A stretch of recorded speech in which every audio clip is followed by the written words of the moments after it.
We hear parties like Reform and the Lib Dems and the Green Party keep harping on about proportional representation for our voting system. Paola, you're from Italy. It's a place which has PR. Does it work, and why are these parties asking for this? Well, Lee, I think that PR does not work at all and would be a disaster for this country. As you said, I come from Italy.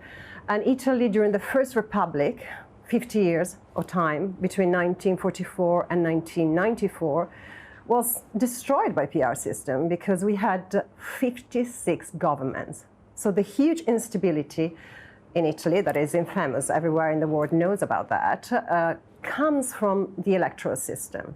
We have to let people understand that the electoral system shapes the way political parties are in a country. So if you have a lower barrier to enter into politics, the more political parties will form. So we will have more small parties coming up in eventually a PR system. And big parties tend to break down into different currents. So it would be dangerous for big parties like the Tories and the Labour in this country. Okay. And the problem with the small parties is that they tend to become a niche. So they focus on smallest policies. Coalitions become inevitable. We all understand that. And if you think that coalition is a democratic thing, and it's a good thing, I tell you to reconsider that thought, because coalition is the door to hell. Yeah. Because it's a door to instability. You can't have change because all these small parties will never make a decision together, so they can't govern, basically. Paola says, Barry, it's a door to disaster. We know there's quite a few in the Labour Party would love to see PR introduced. I don't think you're a fan. Some common sense there from the Labour Party, but is it a door to disaster? Look, Lee, you and I are both constituency MPs, yeah, right? And no matter who our constituents are, no matter what way they vote, we serve them. Yep. I hate PR because it breaks that link of one MP with constituents serving their constituents. And that, to me, is one of the most important reasons to keep the system of first past the post that we've got. But I think there's also another reason to oppose PR. And that is that I like honest politics. You like honest politics. Look, we disagree on lots of things, right? Everything. But we like being straight about our politics. Yeah. And what PR does is, precisely because you have those coalitions that Paola's talking about, it means that you go on the doorstep before the election and you say, this is what we're going to do. You then go into a coalition, you find you can't do the thing that you promised you were going to do, and the next time you go back on the doorstep, the voter says, but hang on, you didn't... Oh, well, it wasn't our fault.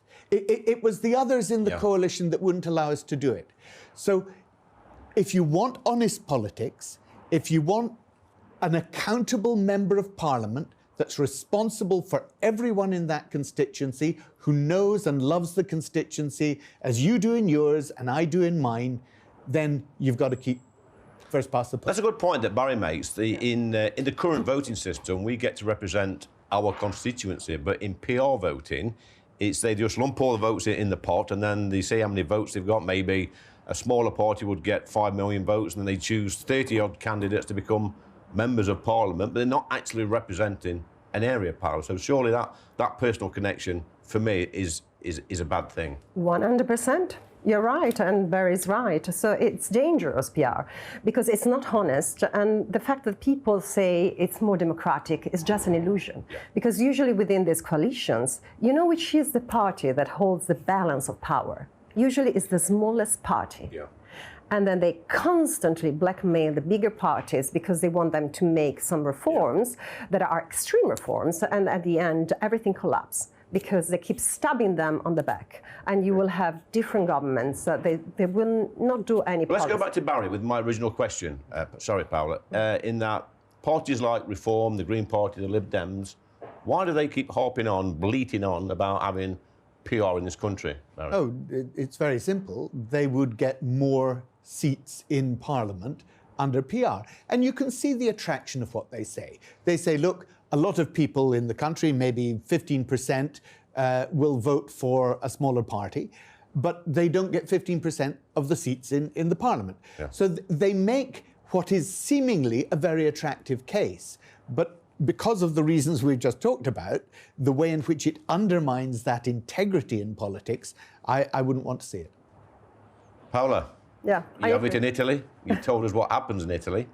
Can we learn lessons from other countries that have PR? Absolutely. We have to learn the lesson. You will never have to change the winning horse with a donkey, because it's madness. In Italy in '94, they reformed the political system, and now they have a 75% of first post, and they're trying to create a majority vote. But it's still not perfect. So I think that in this country, this is the best political system we have.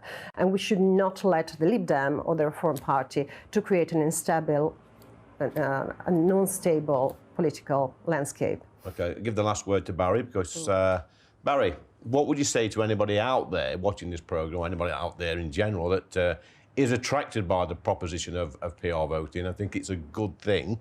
What would you say to them? Look, I'd say I understand why you're attracted by it initially, but think it through. Think not just of, is there a strict mathematical equivalence between the number of votes that a party gets and the number of seats it gets. Think through the consequences of it. The consequences, like Paola said, the tail wagging the dog in a government. Look what happened to you when you were in government with the Lib Dems. Yeah. Some of the things that you promised on the doorstep, you couldn't deliver. Some of the things that they promised on the doorstep, they couldn't deliver. And you'll remember, actually, the Liberals paid a huge price for that at the next election, because they went back on their commitment. They did, Barry, but to not charge student fees. But just say, for argument's sake, we did have PR in this country, and a constituent in Brent North or wherever has got a problem with the local school or something like that. They want to see their MP on a Saturday morning. Where do they go? Oh, exactly. Exactly. Under PR, they don't know who to go to, because there are many different forms of it, but you've got a list system. Sometimes you'll have multi-member constituencies. That means that there's 1, 2, 3 MPs representing an area. So actually, it's a confusion for people. Yeah. You and I, we know that we represent everybody. Everybody who lives in our constituency.